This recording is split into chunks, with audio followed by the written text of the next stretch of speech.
Mọ̀mọ́ Olúrẹ̀mí Tinubu tẹ́sọ̀ yìí pọ̀ o. Ara kan wa ó dùn wa o. A ó dùn wa ní diaspora. Ṣé fi wá sí yẹ̀yẹ́ ni. Ẹ mọ̀ ṣe báyìí dákun torí Ọlọ́run. I will play your video. I will play your husband's video. Káwọn yẹn wá wò síra wọn. With all our education we do cabin kinikan. Káàbù ni kọ́kọ́ là ń ṣe. Kódà à ń fọ̀gbẹ́, à ń fọ̀tọ̀. Ẹ rántí sọ fáwọn èèyàn. Kódà à ń fọ̀kú, à ń fọ̀ di arúgbó. We have many doctors from Nigeria here. Tí wọ́n ṣàgbálẹ̀ ọjà. Tí wá tún better. Àwọn tán wà ní Roma kinikan. Ẹ mọ̀ bí wọ́n ṣe ẹ mọ̀ tí wọ́n fi wọ́n pò ní. Ìyá dákun ẹ bọ́lẹ̀ ńbẹ̀. Ó ga o. The distinguished Senator Olúrẹ̀mí Tinubu, now the First Lady of Nigeria. Mama, ẹ kàn máa jẹ́ kó máa bú àwa obìnrin ni. Even your husband, President Bola Ahmed Tinubu, came to United Nations last year. Wọ́n wá sí United Nations. Wọ́n wá bá àwọn tó jẹ́ Nigerians in diaspora. Wọ́n wá bá wọn sọ̀rọ̀ ní America. Wọ́n ní kí everybody máa bọ̀ nílé. They should forget the years of frustration government and come back home. That's why establish. Even though everybody pàtẹ́wọ́ on your mandate, we shall start. Bala bala on your mandate. But the second or the third day, the president came out and said, if you are going to Nigeria, you are going at your own risk. We have many Nigerians, especially the Yoruba people, doing well in their field here. LOC hospital, many doctors, many surgeons are Nigerians, especially the Yoruba people. And when you want kàwé, and when you want PhD, I want professor, I want everything in be. Even our Igbo, because they are into business. When they come here, they believe in business. Many, one not in school, but one believe in business to school. Our land kàwé, our land di oríṣiríṣi ni bibi. Our la moye gbèsè loan, school loan tó wà lọ́rùn wa. Táwọn ọmọdé ń jáde ni bibi, tí wọ́n dẹ̀ ń ṣe dáadáa. Even when he came, he was trying to plead. Pẹ̀lú ẹ̀rín àtọ̀yàyà. People Nigerians should come back home. Nigeria has arrived. Even though many of us are scared to come back. Ma play video yìí tẹ́ fi sọ̀rọ̀. Ma analyze it. Mo kàn fẹ́ sọ̀rọ̀ lórí ọ̀rọ̀ bàbá. Ma play video bàbá Tinubu náà. Tí wọ́n fi sọ̀rọ̀. Ìyá ara ń kan gásà wa. Àwọn tá wà nílùú òyìnbó ara ń kan wá. Any with their education. Wọ́n lọ sí abroad, wọ́n lọ ṣe iṣẹ́ tí wọ́n ò lè ṣe nílé. Many of them drive cabs. Yes. Driving cabs here, kama wa kabu ni bibi, is even better and preferable than working in a bank or working as a teacher or a lecturer in university in Nigeria, where you work for months without being paid. Where a professor is begging ìyá onígàrí. Ẹjọ́ bá ta Congo kan. You know, professor, you got mi ò lè ìtẹ́jẹ́ sílẹ̀ ẹ̀ tí san. And the professor will be pleading. Wọ́n máa fún wa lówó oṣù wa títí next month. Ìyá Olúrẹ̀mí Tinubu, even if you want Nigerians abroad to come back home, pẹ̀lú pẹ̀lẹ́kùsù, ìyẹn máa fi ń pàmùkùrù pẹ̀lẹ́. Wá gbàkàrà wá gbàdùndú. Lọ́mọ èèyàn fi nífẹ̀ẹ́ ni. We travel abroad. A lọ ń ṣe bí aláàrú lóyìnbó ni o. Ká lè ṣe bí Adégbọ̀rọ̀ lọ́jọ́ ọba. Ìyá, in case you don't know, you say we are traveling abroad to do job that we cannot do in Nigeria. Even we live where we cannot live in Nigeria. Because we believe Nigeria ilẹ̀ bàbá tiwa nìyẹn. Many of us live in ilé pákó here. In case you forget to tell people. Ẹni bá gbalẹ̀ pákó Nigeria. Ọmọ pé kí ló ṣe lé. Even bó nílé pákó ti ẹ̀ wà mọ́. But here Here we live in Ile Pako, and we appreciate. You know why? When we live in Ile Pako here, we can go to work at 12 midnight. And when we get to the train station, we can get a train. Yeah, we can get a bus here. Me ìlú táwọn tó kù wà, but bí tèmi wà ní New York ní mi bí. Kí n bọ́ta ní aago 12. Train máa ṣiṣẹ́ mọ́jú ni. Bus máa ṣiṣẹ́ mọ́jú ni. And we prefer to be here working as a cab driver because no agbero dare slap us. Agbero wà nílùú yìí o. Mo ṣiṣẹ́ agbero nílùú yìí. Mama, mo ṣe iṣẹ́ agbero ní ìlú yìí. Gẹ́gẹ́ bí wọ́n ṣe ń ṣe agbero láyé àtijọ́. Agbero means pé èrò sínú ọkọ̀. There is a video of an Ọba Buremo Kábíyèsí o. Kádé pẹ́ lórí kí bàtà pẹ́ lẹ́sẹ̀ o. The Kábíyèsí that said he was a driver in New York. I was once his agbero. Mo ṣe agbero fún wọn but wọ́n ṣe driver. Mo ta ticket fún mọ́tò wọn. I was able to speak with him. Even he has helped me. Láti sọ pé jẹ́ káwọn èèyàn wọlé. Gẹ́gẹ́ bí agbero àti driver. Mo yẹ agbero tó yẹ pé cab driver ní Nigeria. Wọ́n ti fi igi fọ́ orí ẹ̀. Mo tó ti fọ́ ojú ẹ̀. Mo yẹ ẹlòmí tó pé ready àti ṣe kó wá cab ní Nigeria. But gbà tó rí ìyà, ó ta mọ́tò yẹn, ó ta ilé tó ọ̀nà ẹ̀. Ó japa. Yeah. You speak about the prodigal son. As in the Bible. Inú mi pẹ́ sọ̀rọ̀ nípa Bible. Ẹ sọ wípé Jésù sọ pé even in your midst there will be poor people. Yes. That will make me to remind you of the biblical verse tó sọ̀rọ̀ nípa ọmọ nínàkúnà. That one even forced his father láti gba inheritance ẹ̀, láti sá kúrò nílé. The prodigal son. But ó padà wá sílé. Nígbà tí ìta le. Yeah. Especially our children in Arabo country. Àṣírí ní ìlú òyìnbó tí wọ́n fẹ́ deport èèyàn kó padà lọ sí Nigeria. Ó dẹ̀ fò látòkè, ó dẹ̀ fò jábọ́. Many prefer to kú CBB. Many Nigerians preferred láti kú sí ìlú òyìnbó jí kí wọ́n deport wọn lọ sí Nigeria lọ. The prodigal son come back home. Abi came back in. Lọ bá àwọn family ẹ̀. And he was warmly welcomed. And àwọn kì í ṣe prodigal son. And bàbá wa lè mọ́ wa nlé láti sá lọ sí ìlú òyìnbó. Maybe we should just hear for Baba Tinubu first. Ṣé lẹ́yìn sìn, ó ti trigger anger àwọn èèyàn. Yeah, if you don't know, many people like this one now. I kọ́kọ́ gbọ́rọ̀ lẹ́nu Baba Tinubu. Let Baba talk first. Nigeria has arrived. Okay.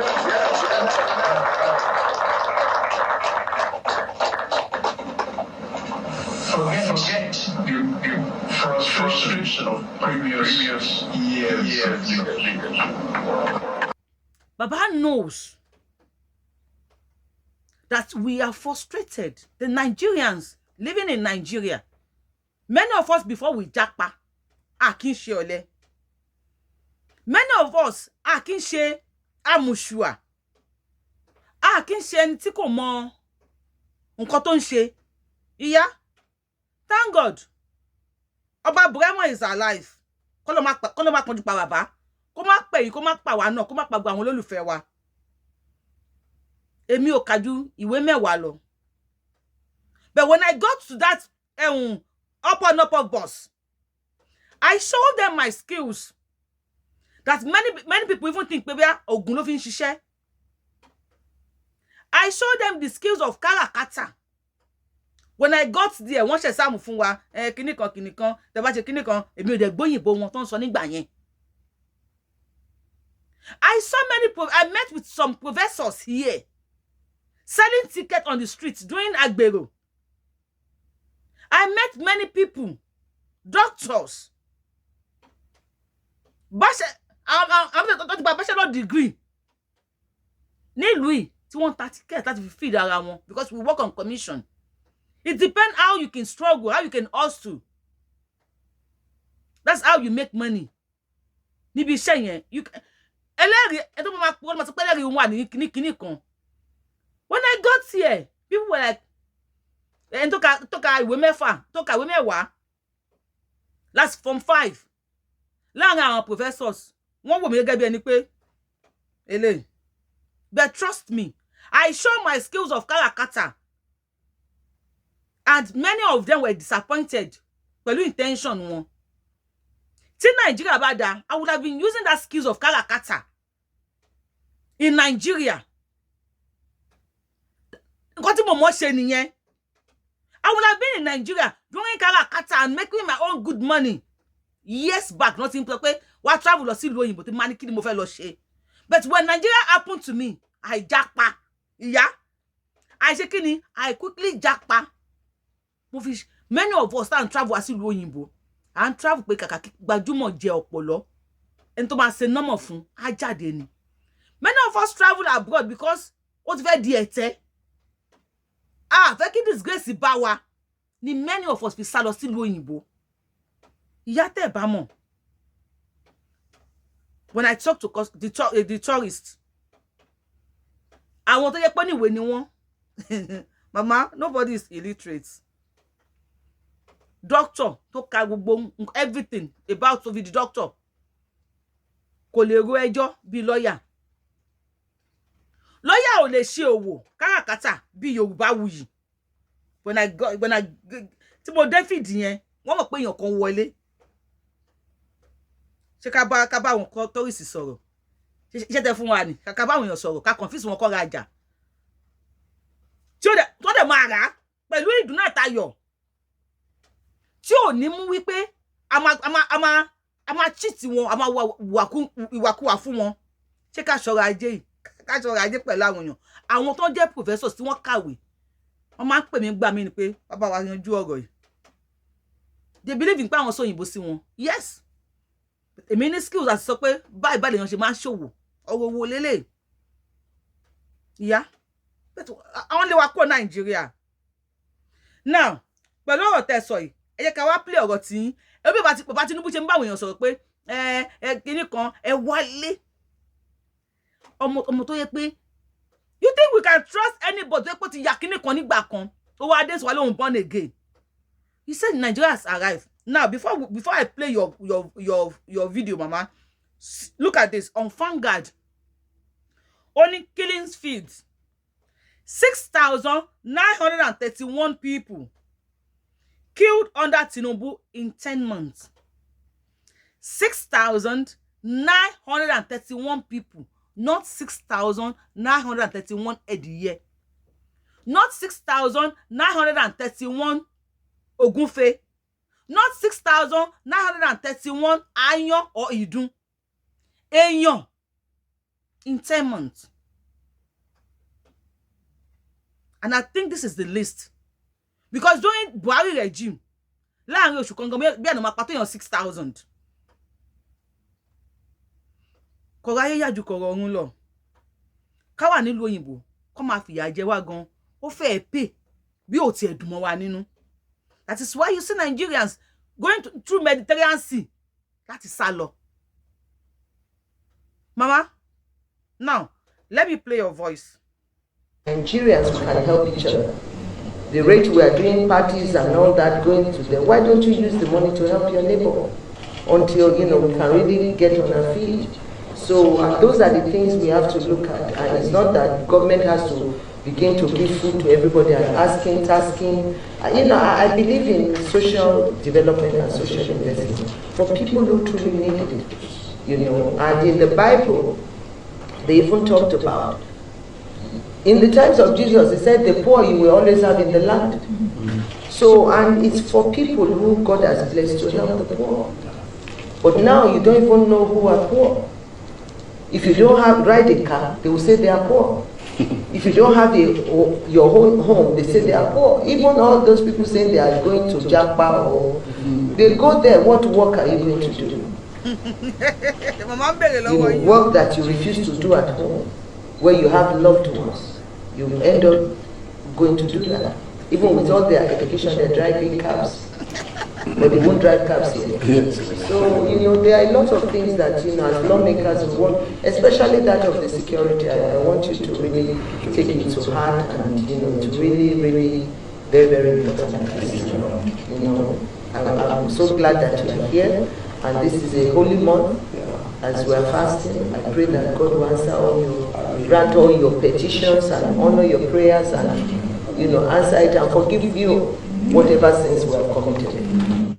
Nama, I am so glad, so happy for you talking about security.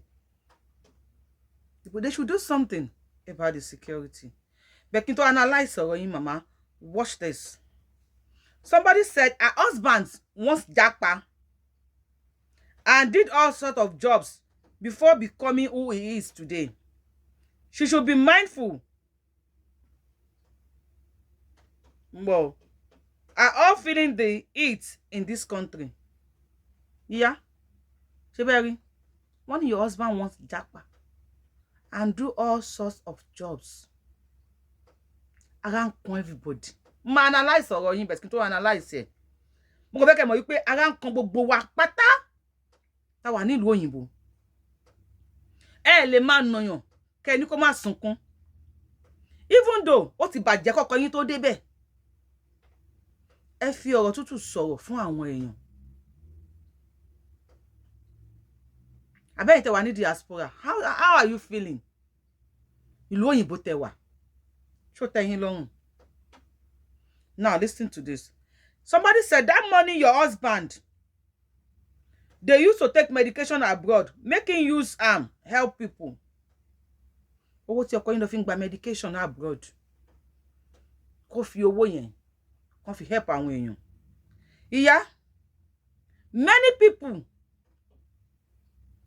tí wọ́n jẹ́ doctors nílùú òyìnbó, you think they don't love coming to Nigeria to establish? You think they don't like coming to Nigeria? Láti tún ìlú ṣe? Mama, maybe you don't know.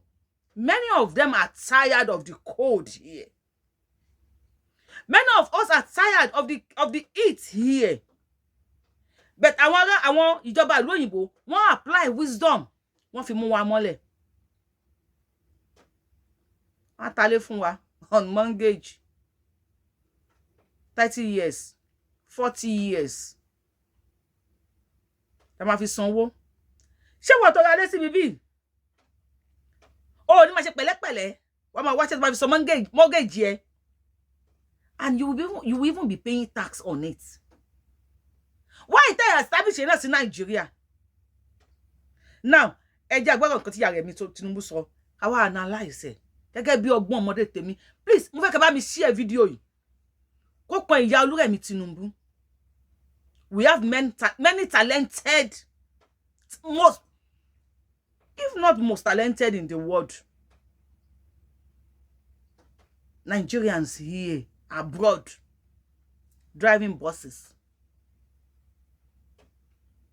Because they believe they are secured. Kò síbi tí wọ́n kì í pààyàn o. Kò síbi tí àwọn tó máa ń wọlé pààyàn ò sí. Bẹ́ẹ̀ tó máa pa èèyàn níbi bí, ìfún tí èèyàn tó kù bá ń wẹ̀yìn, tó bá wẹ̀yìn. Wá pé ìdájọ́ ń lọ lọ́wọ́. Tó bá pa èèyàn 10 níbi bí, ó sure wípé 7 máa rí ìdájọ́.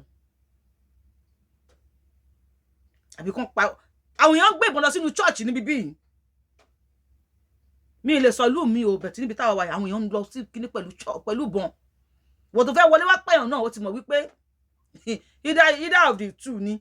Either kó pa èèyàn kó escape kó padà mú ẹ, kó lọ jẹ̀wà. Àbí kàn pa ẹ́ padà. Out of 10, mẹ́ta ló máa ń lọ free. But Nigeria yàn kan wá kàn wọlé, wọ́n dẹ̀ dúró èèyàn lọ́rùn, wọ́n dẹ̀ ṣe fídíò.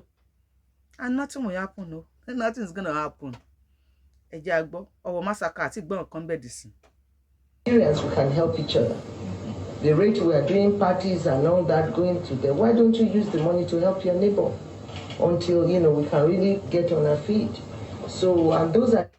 Mama, so all those money we are using to do parties, why don't you use that money to help your neighbor? You may launch a party months. Olówó ń ṣọ̀rẹ́ olówó ni. Olòṣì ń ṣọ̀rẹ́ olòṣì. Nigeria, this is what Nigeria is good at. We want àwọn kan kí wọ́n jẹ́ class. Oh, sin class mi. Class olówó la wá wà. Káwọn kan jẹ́ class, low class, middle class, high class. Kó dẹ̀ show. Kó wà obvious pé àwọn eléyìí o olòṣì ni wọ́n. Even the senators, the whatever here, the mayors here. Ìgbà mi àjọ máa wọ train ni. Train. Mayor máa dúró nínú train, by ma hang, ma di kíní mú nínú train. Mayor will be walking on the streets. Councillor Nigeria actually on the streets. No! Because he is scared. Báwo yẹn máa bọ̀ òun, bàbá ẹ tẹ̀mí mọ́lẹ̀ kẹkọjá, ọ̀rá ìsà, ẹ fún wa lówó. Because ebi tẹ dálẹ̀ náà ni. Ebi tí elders and leaders of Nigeria dálẹ̀. Tó ṣe lè mú councillor máa lọ káwọn máa sọ mú pé ẹ fún wa lówó. Mayor will be working here. Ta ló máa béèrè owó lọ́wọ́ ẹ̀. You're on your own. Go.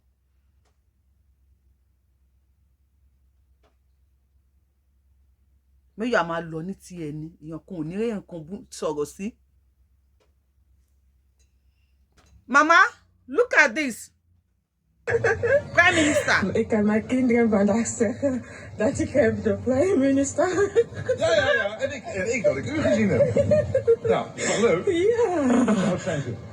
Mijn dochter is 13 en mijn zoon is 10. Oh, wat leuk. Ja. Nou, doen ze de groeten dan. Ja. Als het wordt opgenomen zeg ik tot ziens. Totsies. Ladies and gentlemen, I'm proud to be the Prime Minister of Netherlands today whilst I was going to work. I'm so happy. Good morning, everybody. I'm on my way to the shop to take care of my glasses. Ja. She is on her way to her job. And then I'm to my job. Ja. You can't believe this. It's hard to see. Walking to work in the morning with the Prime Minister. It's a small world. Yes. Oh my God. I'm so happy. I think I'm going to have a nice day today. Okay, bye. Bye-bye. Mama, this is the Prime Minister walking on the streets to his work. Can this happen in Nigeria?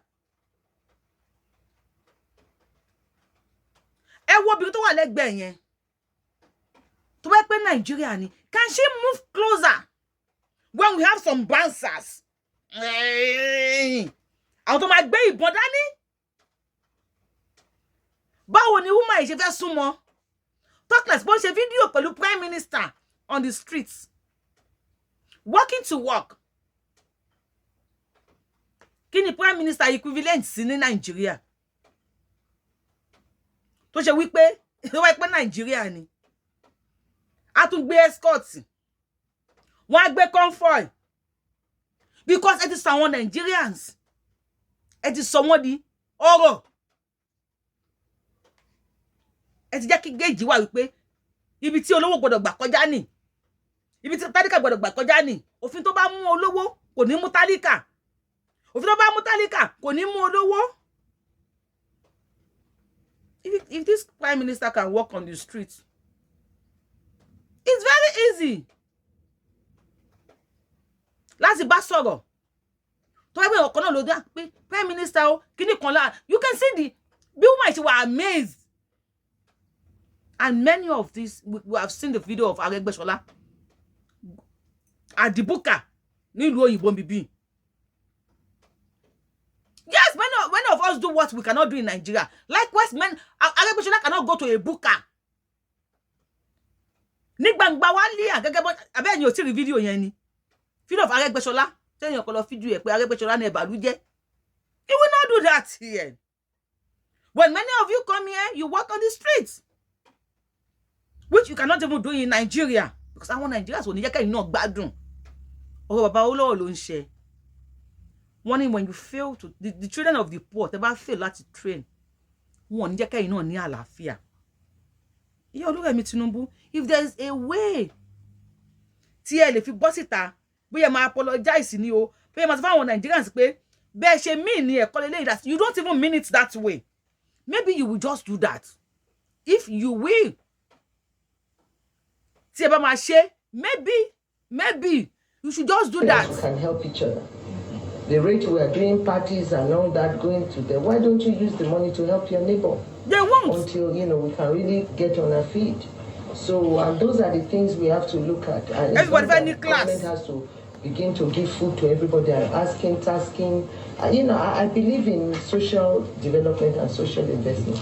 So, Mama, even here, government don't give food to us. As you believe in social development, social whatever, the same way I do believe in that. Many of us want to come back home and be a farmer. Like me. Wọ́n fi oko kan lọ̀ mí jọ̀wọ́. Acres of land. Kì í ṣe owó tí ma fi rà ni mi ò ní. Tí mi bá ti ẹ̀ ní, màá pa àwọn èèyàn mọ́ra pé ẹ jẹ́ ká jọ ra oko ìkájọ fi ṣiṣẹ́. But I am scared. The same way Mr. Gbenga Owolabi went to Nigeria. Tí wọ́n gbé tí wọ́n pa up to today. Ṣàlá àwọn tó pa ni. Many of us fẹ́ wá sí Nigeria wá ṣiṣẹ́ oko. A fẹ́ wá dá oko kalẹ̀. Àwọn láti jẹ́ ọmọ ọ̀dọ̀ yìí. If I am planning to come back to Nigeria láti ṣe nǹkan, then talk about àwọn tó pé wọ́n ti làmìlaka nínú ayé nílùú yìí. Here, òtútù mú. Àwọn atan yita, oru a máa mú. Tó bá lásìkò ohun, a máa gbé glass sójú because ohun lè fọ́yàn lójú nílùú yìí. You put on face cap, we put on this, we put on that. During òtútù, you dress in layers. Láì ṣe díẹ̀. Akaṣọ wọ̀ báyìí ni. In layers láì ṣe mọ́mọ́ yín. Yet, there are some taste we want to taste. All this ewedu, correct ewedu with amala. Even though we eat ewedu here. Yes, we want to taste ewedu Nigeria. We want to taste the amala. The correct. Come the boy is in Nigeria. You still want that taste of Nigeria. Oh, yato. When you eat ediye, what must say ediye nínú ilé and one neighbor am pé ediye ló ń ṣe. When you are cooking ediye here, oh my one you call you. Because the taste, the smell, the everything is different. On many people. Can you guarantee our security? No. If you have to move with comfort. Even I want the governor Tom to move with comfort. Talk about one yeah, if there's any way, I am just. Who am I to advise you? You might think, who is she to advise me? I am just. Maybe there's any way. Because it won't be a way. Definitely, I meant the hotel so you don't mean it that way. Or you know how to. If you will do that, if you will do it, you don't be away pẹ̀lú ọ̀rọ̀ tẹ́ sọ. Àbẹ́yìn tẹ́ ń wò mí, ṣé inú òbí yín pẹ̀lú ọ̀rọ̀ tí ìyá yìí sọ yìí? A kàn kan àwọn èèyàn. Ìyá Rẹ̀mí, why will you say that? Ẹ ti wà nípò tó ga o. Ipò ẹlẹgẹ́lẹ̀ wà. Ẹni tó bá dé aláṣọ funfun ní epo máa ń wá káàkiri. Ẹ rí bàbá Tinubu náà mọ̀ pé ìlú lè. Ẹ bá sọ pé forget Nigeria has arrived. Even people were laughing Baba Tinubu. Tó bá pẹ́ yìí náà sọ níbẹ̀ yẹn ni. Àwọn yẹn kàn máa fi ń ṣe yẹ̀yẹ́ ni pé inú ò ní bí àwọn èèyàn. When Tinubu said Nigeria has arrived, people were laughing. Tinubu yẹn jẹ́ kọ́ra ní síwájú. Nigeria will not arrive. But taking it kókókó. Ìyá orí àwọn èèyàn ń gbóná. That's why when I'm doing my show, people want to watch you laughing. Yeah, depression is real. Many people living abroad are depressed. We have our mama want to share all their life. 60, 70, 75 years. 80 years here, living here in the cold. In that hot summer. Ìyá kan sọ fún mi pé àwọn fẹ́ kí àwọn lọ padà sílé kí àwọn máa rí ẹni tó pa ológìdé o ẹ káàárọ̀ ológìdé o. Wọ́n láwọn fẹ́ káwọn lọ lé on the last time táwọn lọ lé báyìí táwọn ọmọ gbá bọ́ọ̀lù lu gate àwọn gbáà wọ́n láwọn bọ́ta pé ọmọ wọn nìyẹn inú àwọn dùn wọ́n ti gbá bọ́ọ̀lù lu gate àwọn. People want to feel all those things. Walking on this, walking on the road, see, buy gala, buy la casera. Yes. No place like home.